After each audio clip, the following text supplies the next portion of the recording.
Bob Marley, River, Phoenix, Hunter S. Thompson, and Heath Ledger, all friends, all heroes, you know. I'd like to see, you know, these four people together. I'd like to be in a room with those very four people. It would be fascinating.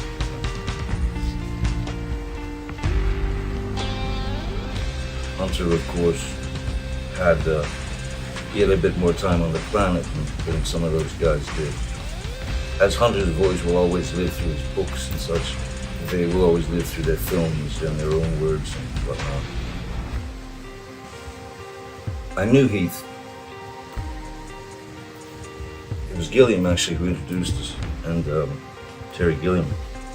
And Gilliam said, "You gotta meet this kid. He said, you gotta meet this kid. He's the next you." Both of us were a bit shy at first, but we got on very well.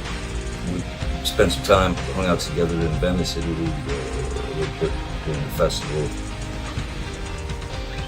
You know, bonded over some things. He needed some advice in his world, and you know, I was an older hobo who knew all the proper train tracks to hit, you know. So I tried to do my best to sort of, help out a friend, talk to him, guide him. And we stayed in touch. He was making the film with Terry. We spoke on the phone now and again, and it was cool. I mean, everything was cool. It was not looking to go, you know, certainly not.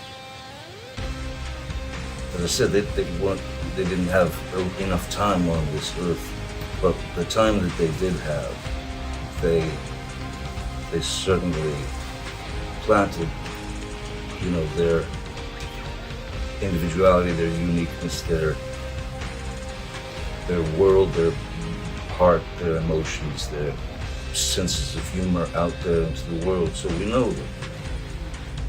So they said a lot in their short lives.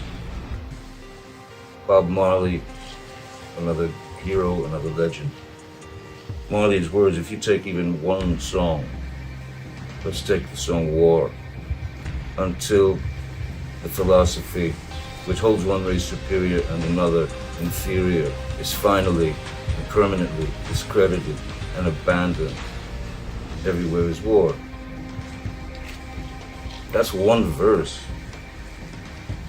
And his expression of that rage that he had for wanting peace so bad led him to perform that song War. Then you go to the songs about living in Trench Town, and you go to his life, his boyhood, every thought is in those songs. Bob Marley is another unique artist in the arena of Dylan, you know. So I believe that all four of these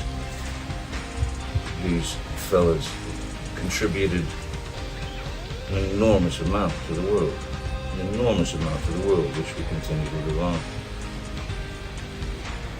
As you know, for many years, I really held myself strictly to like just the day job, just the film business, whatever, cinema, and that was it. Even though in my heart, from forever, I've been a musician. Even though in my brain's needs and my personal needs, I've always needed to escape into some blank piece of paper, whether it be writing or whether it be drawing, painting, blank count, whatever, you know. So the fact that people, when I decided I'll just go with it, I won't limit myself anymore, I'll just do what I do, and if people go for it, that's great. If not, that's all right too, you know. But the fact that people There seemed, for the most part, to be a very positive reaction to these, strange things that I've put on the canvas. So I mean, it's always been a part of my life. So it's, for people to actually see this stuff now for the first time and to react the way that they have so positively to whatever I've spewed out onto these canvases.